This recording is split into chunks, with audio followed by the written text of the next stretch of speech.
ဒီနေ့အတွက်မိတ်ဆက်ပေးချင်တာကတော့ Huawei MateBook D50 notebook ဖြစ်ပါတယ်space gray ပါ AMD Ryzen 5 3500U AMD Radeon Vega 8 graphic နော် RAM က 8GB 256GB SSD ပါတယ်ပြီးတော့ 1TB HDD ပါတယ် screen size က 15.6 ဖြစ်ပါတယ် okay အားလုံးချက်ကြည့်လိုက်အောင်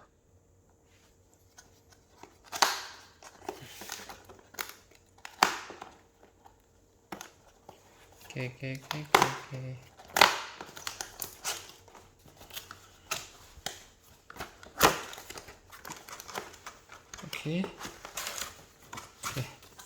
Bye bye. Mesti buat kenal. Macam ni. Oh, kamu yang info lah. Dulu. Dulu punya apa? Okay. Ada. Okay. Laptop na, kena sama. ဒီမှာဘာကြီးပါလဲကျွန်တော်အရင်ကြည့်အောင်ဟာပါအမြန်စတင်ရန်လမ်းညွန်ကဲနောက်တစ်ခုပါရှိသေးတယ်ထားပါတယ်အော်ဟုတ်ပြီ adapter ကကျွန်တော်ပုံစံကြည့်ရအောင်နော် adapter ကဘာလဲ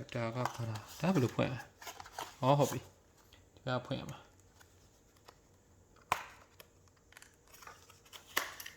哦，这个比例朋友啦，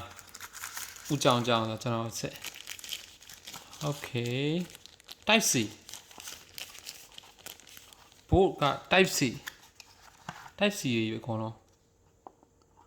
啊，好比，一陣我咪拍起來到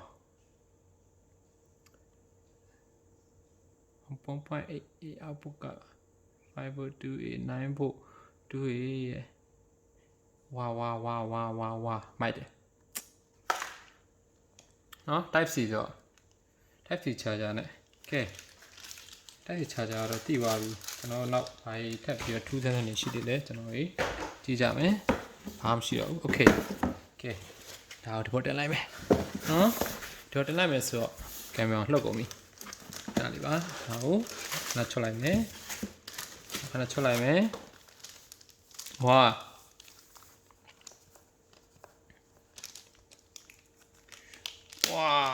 okay 哇ရတာရှိတယ်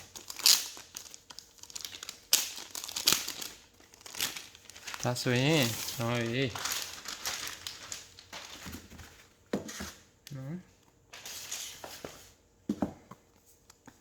yes နော်ရမ်းမိုက်ပါ okay very nice လို့ပြောပါမယ်ဝါဒါလေးကင်မရာဒီမှာတဲ့ကင်မရာဒါလေးတွန်းတော့ဟိုလေး pop up ကင်မရာပုံစံမျိုးလေး fingerprint by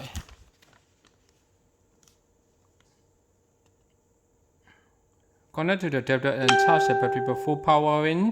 on the device for the first time နော်ဒီတိုင်းတမ်းမဖွင့်စေချင်ပါဘူးအဲ့ဒါသူပြောထားတယ်ကျွန်တော်မဖွင့်ပါဘူးကဲအဲ့ကျွန်တော်ပထမဆုံး power ထိုးပါမယ်ကဲဒီမှာဟိုချူကကျွန်တော်မထိုးတော့ပါကျွန်တော်မှာ type C power ချူရှိပါတယ်ခဏလေးစောင့်ပါ power ထိုးပါမယ်ကဲဒါက type C ဆိုနော်ခြံချူပါ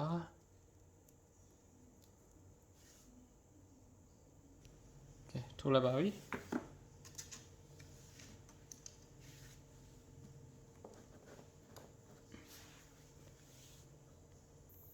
ကဲဒါဆိုကျွန်တော်အခုဒါเนาะ charger နဲ့သွင်းသွားပြီဆိုတော့ကျွန်တော်15မိနစ်လောက်နေတော့ကျွန်တော်စပြီးတော့ကွန်ပျူတာဖွင့်လိုက်တော့ဆက်ရပါပြီ list ကိုရွှေ့ပါမယ်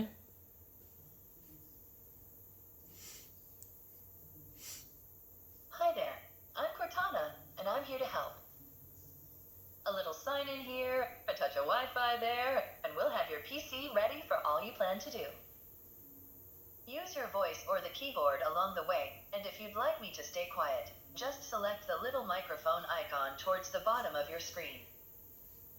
If you need an assistive screen reader, press the Windows, Control, and Enter keys at the same time to turn on narrator. Okay, enough intro. Let's dig in. Your region is set to the United States. Is that right? Your keyboard is set to US. Do you also type with another keyboard layout?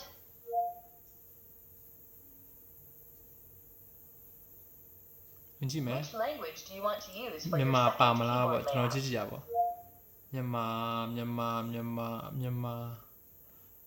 Myanmar ပါရင်တော့ပျော်စရာကြီးပေါ့ဗျာเนาะကျွန်တော်ကတ်တာမြန်မာ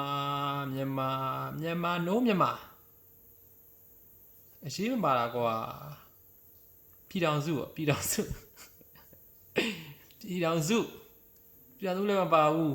အဲ့တွေ့လိုက်ခွမြန်မာတွေ Burmese yes what language do you want to use for second keyboard layout Burmese ပေါ့ yes ပေါ့ nice Burmese ပါ Which keyboard layout do you want to add? Okay အဲ့ပြဿနာတက်ပြီ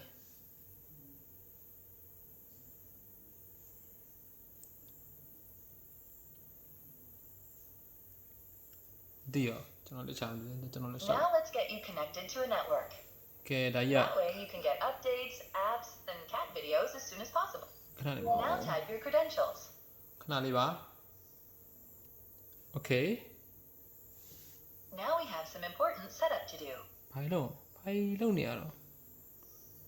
ဘာမှန်းကိုမသိရခွေရလဲလို့လုံးဝအဆန်းပေါ့နော်ခါမမြင်ဘူးဒီ laptop က Now let's see what's new from Windows.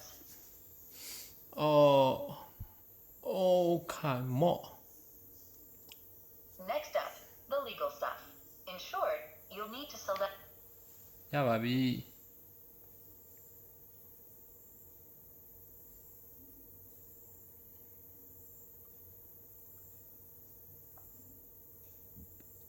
type your email address or phone number, then follow the instructions to sign in. I'll catch up with you once that's done.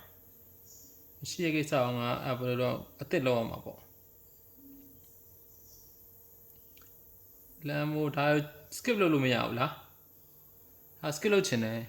Type your email address. skip လုပ်မယ် Type your email address or phone number, then ခဏနေ follow ကွာ the အဲ့ဒါ instructions to sign ထည့်လိုက် in. မယ် I'll ဆောင် catch up with you once that's Okay အားလုံးဒီမှာတော်တော်များ Microsoft account ကိုထည့်ပေးရတယ်မထည့်လို့မရဘူးပေါ့နော်ကြော်လို့လည်းမရ skip လို့လည်းမရဘူးဒါကျွန်တော်ရဲ့ဒီဟိုပါပေါ့Huawei ဒီ laptop ရဲ့မှာဆက်စပ်ဖွင့်ဝင်ခြင်းကြုံတွေ့ရတဲ့ပြဿနာပေါ့နော်အဲ့ဒါဆိုတော့ Microsoft account ဖြစ်နေထည့်ရပါမယ်နောက်တစ်ခုကကျွန်တော်ဒီမှာကဟိုပါပြီးသွားပြီ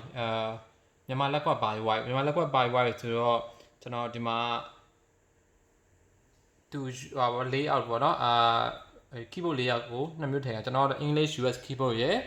ဒီမှာကျွန်တော် Burmese မြန်မာအဲ့ဒါနော်visual order keyboard ထည့်လိုက်တယ်ဒါမြန်ပေါ့တော်တော်ကောင်းတယ်တော်တော်အဆင်ပြေပေါ့နော်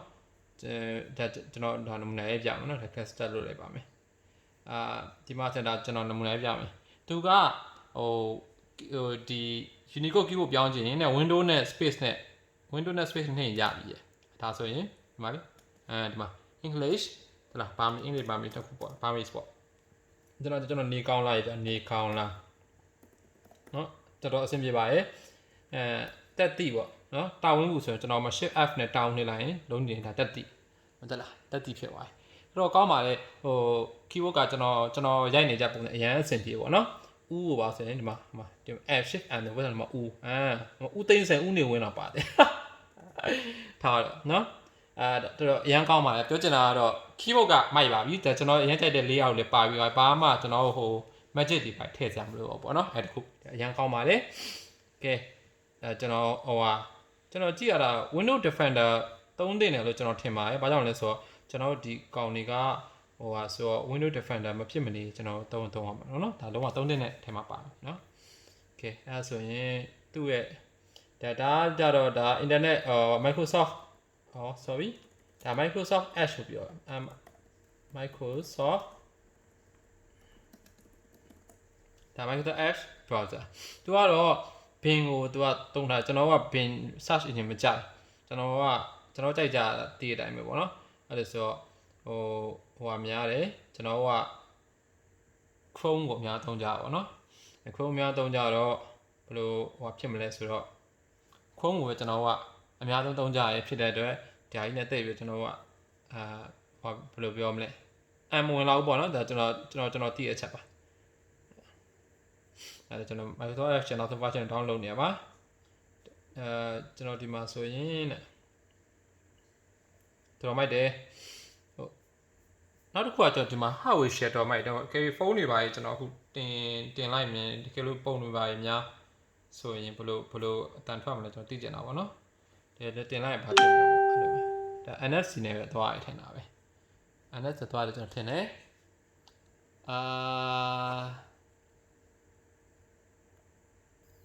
ဒါကတော့ Microsoft Store ပေါ့ Microsoft Store မှာကျွန်တော်တို့ Microsoft 365ပါရှိတယ်တော့မိုက်တယ်ဒါdownload ရမလားအလကားရမလားကြည့်ရပါလိုချင်တာပေါ့ဗျာနော်လိုချင်တာပေါ့အလကားရတယ်လိုချင်တာပေါ့ personal တဲ့ဒါဒါလေးကအလကားပေးတဲ့နေပေါ့နော်ဘိုင်းတဲ့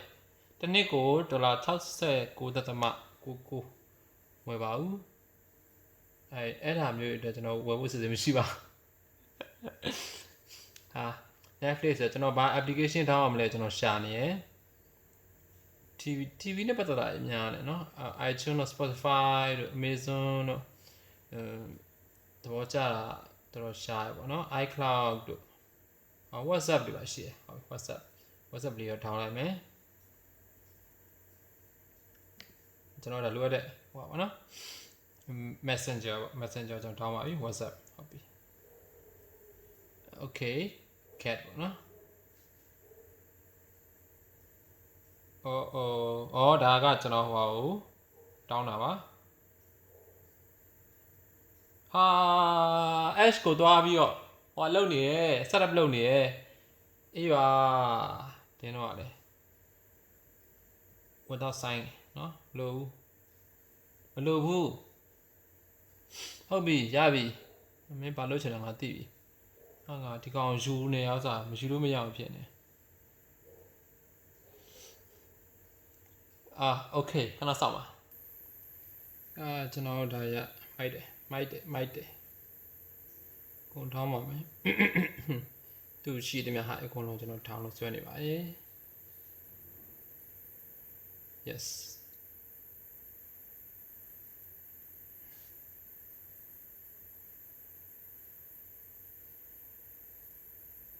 Okay ဒါကတော့ကျွန်တော်ဟိုအားလုံးကိုပြချင်တဲ့ဒါ Huawei laptop ဖြစ်ပါတယ်เนาะ AMD Ryzen 5ပဲကျွန်တော်ဒါလေးကျွန်တော်ကြည့်ပါမယ် what is မှာကျွန်တော်ကြည့်လိုက်မယ်ဆိုရင်ဟုတ်ပြီကျွန်တော်MateBook နော် G15 က AMD Ryzen 5 3500 เนาะဒါ Radeon Vega Mobile GFX เนาะဒါနဲ့လာဟိုကောင် 8K 64 bit ကဲရမ်းမိုက်ပါကဲအားလုံးဘိုင်ဘိုင်ပါကျွန်တော်ကတော့ဒါလေးကိုဟိုပတ်စံကျွန်တော်8သိန်းလောက်နဲ့8သိန်းတောင်လောတဲ့ဈေးမှာ8သိန်းတောင်ပဲရှိပါတယ်ဒီဈေးနဲ့ဒီလို future စိတ်ခုံရတယ်ဆိုတာအရင်ကောင်းပါကျွန်တော်ကတော့အားပေးပါတယ်ကဲမိတ်ဆွေကိုလည်းဝယ်မယ်ဆိုရင်ဒီကောင်လေးဝယ်လိုက်ပါကင်မရာလေးကကင်မရာဒီမှာပါနော်ကင်မရာဒါမိုက်တယ်ကဲအားလုံးကျမရှင်းနေကြပါစေ bye bye